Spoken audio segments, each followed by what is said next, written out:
Well, a warm welcome to today's talk, and it's Friday the 16th of April already. Now, let's have a quick review of some countries that we're following. Now, the United Kingdom, the cases are going down, but levelling off, going down perhaps very gradually.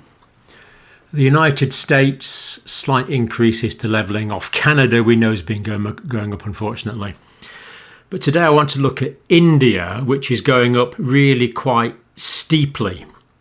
And although the overall numbers per million there don't look particularly high, we have to bear in mind that the population of India is over 1.3 billion people. Quite huge population in India. So putting it in that context, this is a lot of cases and a lot of opportunities for new mutants, for example, to arise. But the main concern there is the direction of increase in India. And things aren't looking particularly good there. I've actually had communication from friends and colleagues in India who are healthcare workers there, and they are definitely alarmed, and resources are already exhausted, to be quite honest, in some areas. This means in particular parts, or in many parts really, as more cases come in, the number of deaths are going to be higher than they otherwise would have been had good quality healthcare been available for all. Alas, good quality healthcare for all is somewhat of a distant dream in India. Anyway, let's get down to some figures. So the number of cases, this is the Indian government website here, 216,850 cases in the last 24 hours. And as I say, it's the trend that's concerning. So here we have it. This here is August, September, October. Now that direction is exponentially increasing. And really, it's quite hard to see what is going to stop that increase, at least in the medium term. So it is a concern. Deaths over 1,000 per day, 174,000 total. We assume that's an underestimate. Vaccinations, 117 million, which sounds fantastic, but of course that's not yet 10% of the whole population, so there's a long way to go. Now, it's always good to know what are the infection drivers. What is it that's causing this increase in cases? Wherever cases of anything are increasing, it's good to know what the infection drivers are, then they can be tackled. Well, workplaces have been identified, which are often crowded and often poorly ventilated in India. A lot of people work outside, but a lot of people now in India increasingly work in places like call centres. Markets and malls have reopened, and these can be pretty busy. Transport operating at full capacity. Now, if you've been on Indian transport at full capacity, you know what that means. If you haven't, then it is just unbelievable. People absolutely crammed into train things, for example. I mean, millions of people a day travel on the Mumbai rail system alone. It's just incredible. If you haven't experienced it, look at some videos and things on that. But let's basically say the spread is guaranteed in that circumstance. Weddings. Indians are obsessed with huge weddings, and it's a massive publicity, prestige thing in India, and it's part of their culture. I mean, you can't say it's good or bad, but they make a big palaver about weddings and festivals. What do you call that big one that's on now? The Kumbh Mela festivals, and again, people often staying in very cramped accommodation. Again, guaranteed spread. Election rallies, probably less worried about those. They're outside. And there seems to be some new information now in India coming about new variants. Now, not a lot of detail on that, but with this amount of viral replication, basically new variants are going to be guaranteed, because the virus mutates when it replicates. Another thing about India that a lot of people don't know is I'm not saying this is a particular method of spread, but prostitution in India is massive. So again, an opportunity for disease spread in that sort of circumstance. An awful lot of prostitution in India. Not saying it's unique to India, it's common in many places, but in India it's a particular issue. And again, everything's multiplied because of the pure numbers of the population, the whole scale of the population. Right, well, yesterday was a bit of a comedy of errors. I made two mistakes yesterday. The first one was the population of Israel. I said 5.2 million, I think, when I meant 5.2 million vaccines and 9.3 million population. Well, when I say I meant that, I got it wrong. So 9.3 million population in Israel. And as we see, the case is still going down really nicely, and we believe this is a herd immunity effect. Now, I have seen videos from Israel that does indicate to me that Israelis are over-relaxing. I think they need to give it a bit longer. They're not fully there yet. The entire population has not been vaccinated. The herd immunity effect is probably only in the high 60s, 68, 69, maybe 70. It would be good to get some more, but relaxation is going on in Israel, unfortunately. It's a pity they couldn't just wait for an extra few weeks. Now, the other thing yesterday, the other correction from yesterday, so that's my apologies to the entire population of Israel. Now my apologies to the entire population of the United States, because I made it look like their vaccination figures were a lot lower than the vaccination figures in the UK, whereas in actual fact they're only a bit lower. And the problem arose because of different figures. Now, sometimes the figures are given as percentage of the whole population. In the United States, 1 hour ago on the website, that was 37.9% of the whole population. Whereas the figure I gave for the UK, which I think was 62%, was of the over 18s. So it's not a fair comparison. So my apologies to the entire population of the United States for underestimating your vaccination campaign. So at least one dose, 37.9% in the States, 23.6% have had 2 doses. 125 million first doses, 78 million second doses. Impressive. You get a tick for that, that is for sure, and for these percentages because they're coming up nicely. So from the UK, this is the graphic from the UK, we see it's 62% there, which looks a lot better, but actually this is for the population aged over 18, which you can see on the website. The real figure for the United Kingdom to compare it to is 48%. So it's about 48% of the overall population in the UK, and basically 38% of the population in the United States. But the United States is accelerating dramatically, whereas in the UK the numbers aren't going up this month as much as we had hoped due to vaccine supply. This was anticipated. The politicians say that the supply is lumpy. Interesting turn of phrase. So it just shows you get so many figures, and it's so easy to confuse like figures for the whole population with figures of those over 18, and it gives you different figures. So always got to be careful about what we're looking at. So that's the real comparison there. So this comes from Tony, who corrected me on this. Thank you, Tony. And Tony says this: I guess the difference won't bother most news consumers, but I'd like to think your viewers might be much more discerning. Absolutely, Tony. We agree 100%. Okay, so that's sort of a brief news update. Now, for the rest of this video, I want to focus on the news, the report from... let's see if we've got it here. Yeah, the Oxford report on comparative incidence of thrombus formation, blood clot formation. So this is the report. Now this is Oxford University, but it's a different part of Oxford University that does the vaccination. So I do believe it's unbiased. And this is the preprint paper. Now, important to stress, this is not peer-reviewed. This has just come out yesterday, but it's got some pretty current information I think is worth looking at. A couple of provisos here. I'm not going to give lots of quotes, but the paper does stress, the authors do stress that this data is somewhat tentative. It's the best they can do at the time.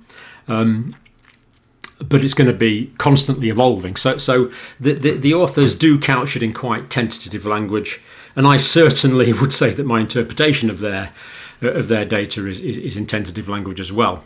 But let's have a look at it, because there's some pretty startling stuff in it, actually, to be quite honest. So that's the name of the paper, Cerebral Venous Thrombosis. Retrospective cohort study, lots of people involved. Right. Now, the authors are saying this can help to contextualize the risks and benefits from vaccination in this regard. And I believe it can. And we see the numbers there are pretty good. So that is the news report. That is the preprint paper. For your own perusal, look at it, check it. Don't take my word for it. Read it for yourself. Although it did take me quite a while to make sense of it, to be quite honest. So I'll give you my interpretation of it. So using electronic health records, but they also used information from the European Medicines Agency as well. So already there we have one of their provisos, really, that they're taking data from different sources. And of course, the electronic health records from the UK are going to store data in slightly different ways to the European Medicines Agency. But they've done their best to try and smooth that out. And of course, these are significant academics. Absolute incidence of cerebral venous thrombosis. So cerebral venous thrombosis, that's the blood clots in these cerebral sinus veins. Now, in 2 weeks following, now they're looking at first of all, they're looking at cerebral venous thrombosis. So thrombosis just means blood clot in the 2 weeks following. And by the way, they also look at portal venous thrombosis, which we'll look at separately.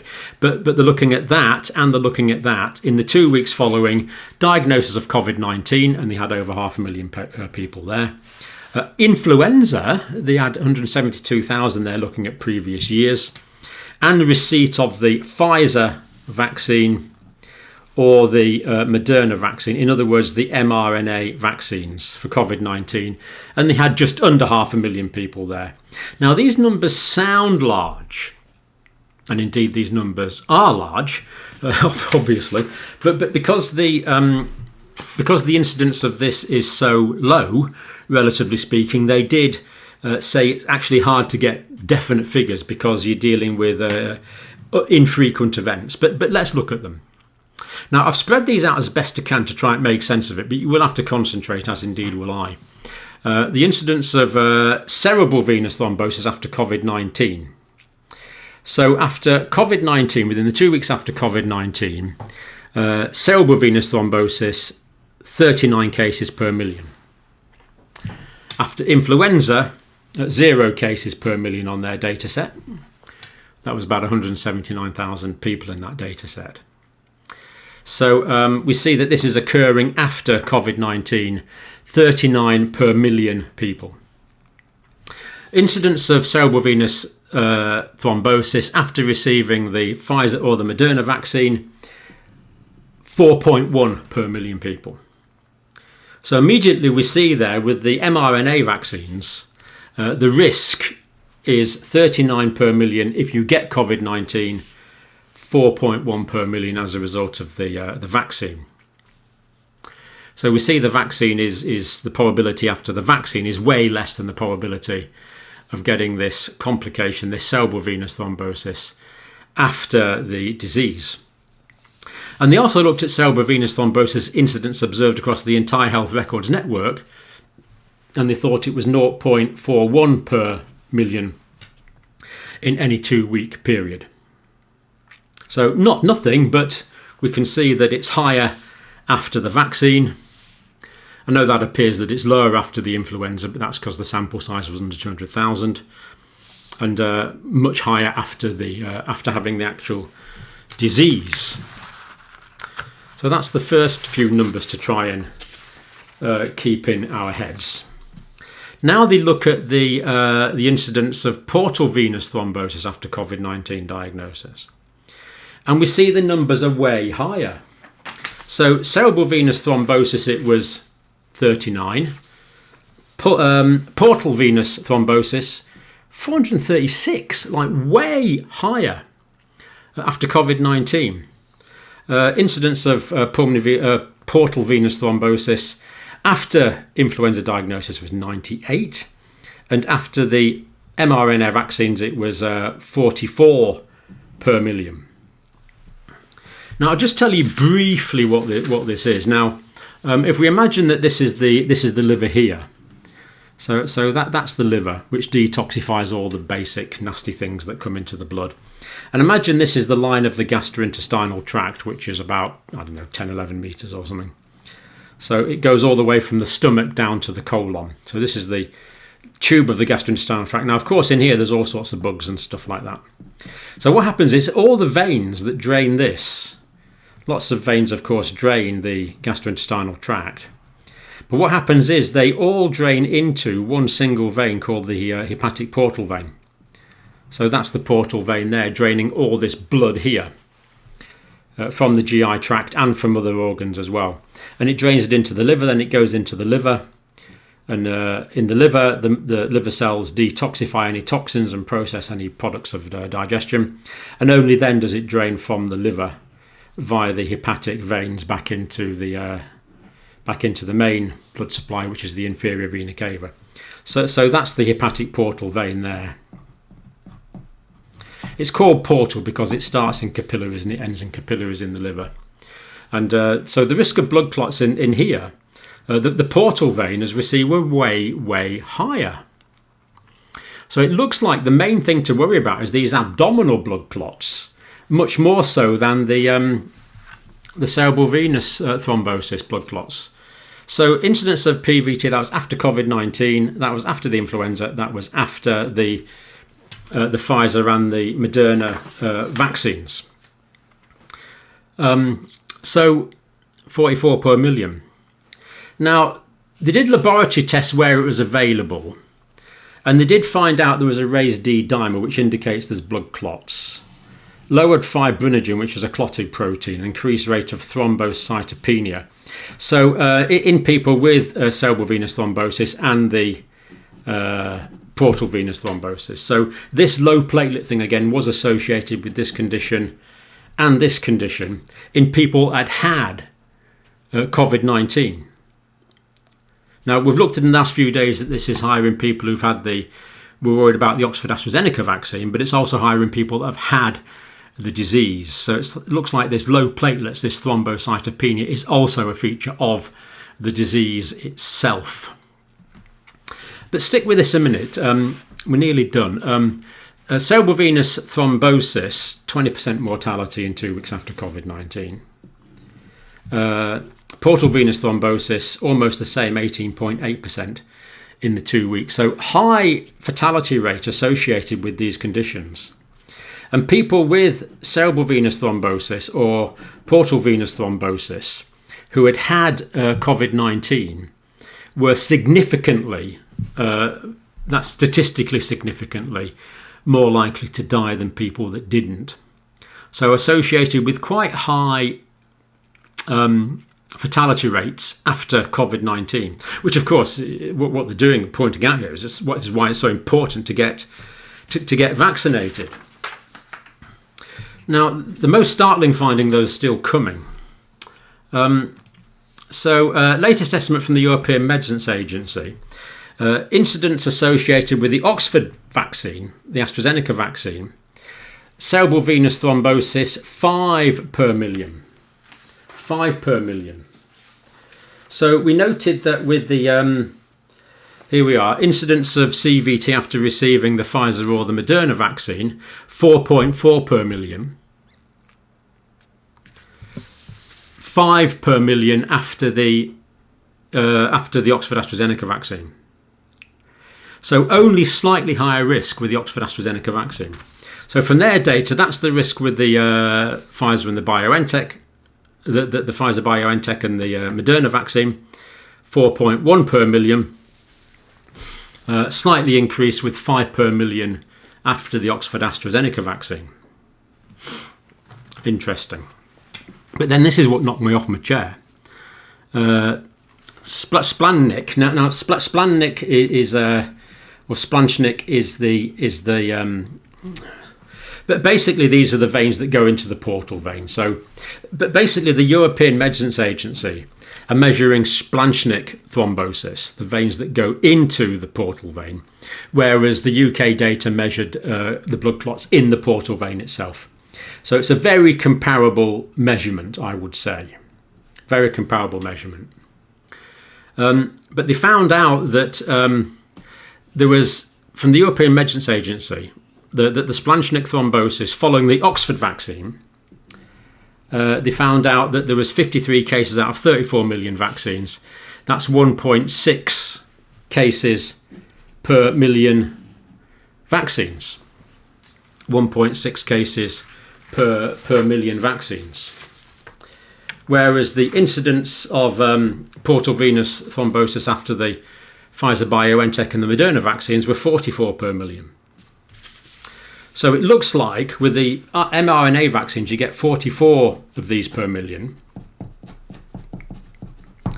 whereas with the Oxford vaccine you get 1.6. Massively less with the Oxford vaccine. So that kind of raises the question when we look at these figures. I think what we're seeing here is that the risk of this abdominal venous thrombosis from the Oxford vaccine is higher with the mRNA vaccines compared to the Oxford vaccines. And yet it looks like the European Medicines Agency have chosen to focus on the cerebral venous thromboses, which, as we've seen, are relatively less common. So there you go. It just shows you, you know, if you look at statistics and you look at figures, you can kind of pick out whichever ones you want. So from this is telling me that the risk for cerebral sinus venous thrombosis is slightly higher for 5 per million cases as opposed to 4.1 per million cases. But the risk of the abdominal splenic thrombosis is 1.6 per million with the Oxford vaccine, but 44 per million with the Pfizer Moderna vaccine. That's what that's saying to me. Take a look at it yourself and see if that what makes sense to you. But it shows, what this shows is that vaccines are not entirely without risk, but the risks of getting the disease have a much higher associated complication rate. So for me, I've had my first dose and I can't wait to get my second dose because of the balance of risks. But I thought that was interesting, and it'll be interesting to see what the European Medicines Agency say about this over the next few days. Okay, thank you if you managed to watch all the way to the end of that. Really quite surprising findings, and I'll be interested to see what the official reaction to this is. That's us. Thank you for watching.